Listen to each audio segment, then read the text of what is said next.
This is day 13. Got the floors in. This piece is I just cut. It's not in yet. I can still just lift it up with my foot. I just test fitted it. It's perfect. You just need to slide over this way a little bit because it's too close to the wall. But yeah. So these are all screwed in. Everything's done. Everything that needs to be underneath there is underneath there. And I got, it's 1/2-inch plywood and it works perfectly on top of this grid pattern. So if you see this video, my series of videos, and you see the grid pattern that I used, 1/2-inch plywood is good on that grid pattern. It's rock solid. It's rock solid. Nowhere you walk is saggy.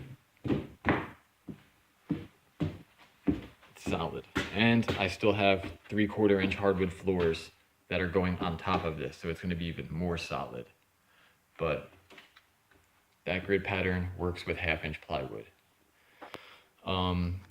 So I moved everything over to this side. I'm starting to clean up that side right now. I've got to paint that floor. I'm going to do that before I leave. I'm going to caulk the edges also before I leave. Probably caulk that first and then paint, or maybe not. See how it works out. But either way, that floor is getting painted today before I leave, so I can come back here a day or two from now and do the rest of this floor. Yeah, so this is a 1/2-inch plywood. It's a sanded front plywood. It's the best 1/2-inch they had there. It was flat. I had to dig for it to get some nice flat pieces, but they were perfectly flat. It is sanded. It's really nice. There's no knots in it. It's really nice wood. It's smooth. It'll allow you to do any type of top finish you want, any type of linoleum, whatever. It's perfect for that. What else was I gonna say? Oh yeah, so the bus is 90 inches wide. I forgot that it has these rails. This is 1 inch and there's another one on the other side that's 1 inch. They run for the entire length of the bus, which means when I cut the boards, had Home Depot cut the boards at 90 inches, they would not fit inside the bus. It went down to the corner on one side, and when I dropped it, it butted right up against there. There was no way, turning it, nothing you could do to get those boards in here. If you pushed on it, it was too much on this lip. It would just would have cracked the wood. So I had to take them back out and cut them to 89.5. That allowed them to fall and land just barely on the edge, and then a little bit of push and it went in. But 90 inches, just because this is 90 inches, it does not fit in here. Something to keep in mind for anybody who's doing this.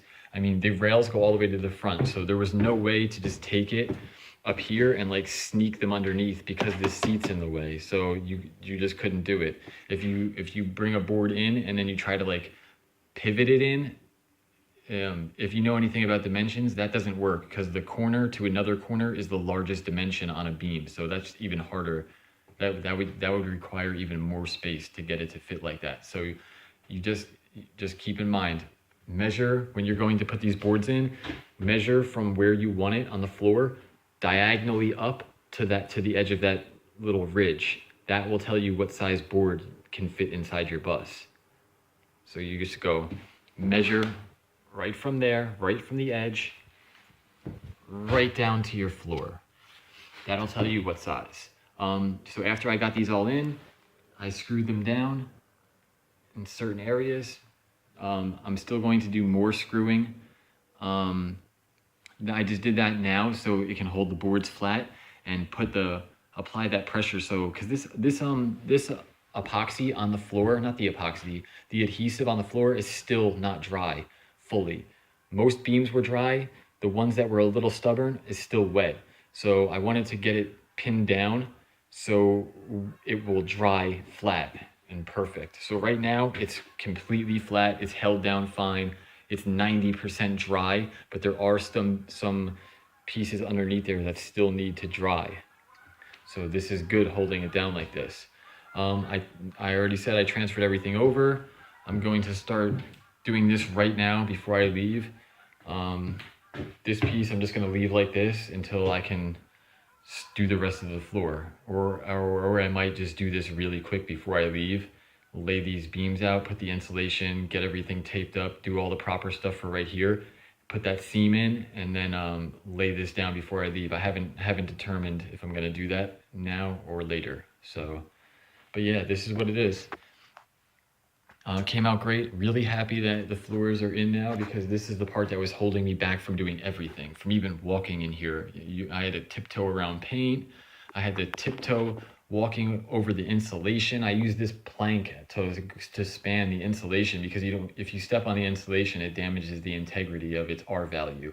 You do not want to crush your insulation. So it was a giant nightmare trying to walk around and balancing act on this while stuff was drying with adhesive. It was a pain in the ass.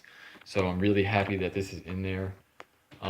Underneath here, there's about a little bit less than a ½ inch gap all the way down to the floor. So what I did was, where the furring strips are, I put a bead of caulk all the way right up to the top of the furring strip. Then I laid the plywood. Then I put this insulation on top of the beaded caulk. So yeah, that's what I wanted to do. I wanted the caulk to water protect the bottom and against the wall, and I wanted the insulation to insulate. So that's what I decided to do. I can go back through there and trim the top of that off if I don't want it or whatever. But it's better to leave the actual spray foam expanded out like that. It doesn't hurt it bad if you take it off, but it's better to leave it how it expands. So I might have to go in there and just cut a little notch out when I want to stud the wall. That's probably what I'm going to do. I'm just going to cut a little notch of the foam out and just stud the wall and just leave it like that. So tomorrow I will have the rest of the floor done. Everything will be screwed down. Everything will be finished. No, it won't. It won't be exactly tomorrow. It will be when the paint dries. So I'm going to paint the floors, and then the next video you see will probably be the day that I come back and it's time to do the floors. So you'll probably see the next video will be the bus completely finished for the floor. And then I'm going to start building the walls. Go to the store, grab the 1 inch or 2 inch insulation for the walls, the studs for the walls, and stud them out, insulate them, panel it. Once that's done, I'm going to start building furniture. So it's moving along now. I'm finally at that place where I can start making progress, like real progress, instead of messing with this floor. So that's it. Not really much else to say. Oh yeah, one thing I wanted to say. These things right here are great for this type of floor thing, because instead, if you have a floor that won't lay down, or you just want to hold it without drilling through the floors, what I came up with is these little L brackets that come with screws. So you can take them and screw them to your wall. You can screw them to your wall and then screw them pinned down to the floor. So it goes like this and then that way. And you screw them in and then pin the floor down with the L brackets. You can do that wherever you want, and it will hold your floating floor in place without having to drill into the floor. You can use it to pin down corners, stubborn corners, push them down really hard, drill them in, push it down really hard, and then drill it into the wall. It will pin the corners down. Whatever you want to do, you can do with those L brackets. So those are good to have. I haven't used any. I bought them today. I didn't need to use any because I went through all that trying to make it flat before I thought of this idea. But if I didn't make my floor sit perfectly flat on the corners, the rougher corners that were a little rusted and had some Bondo, I would have pinned them down with this instead of drilling through the floor. All right, that's it. That's my progress for today.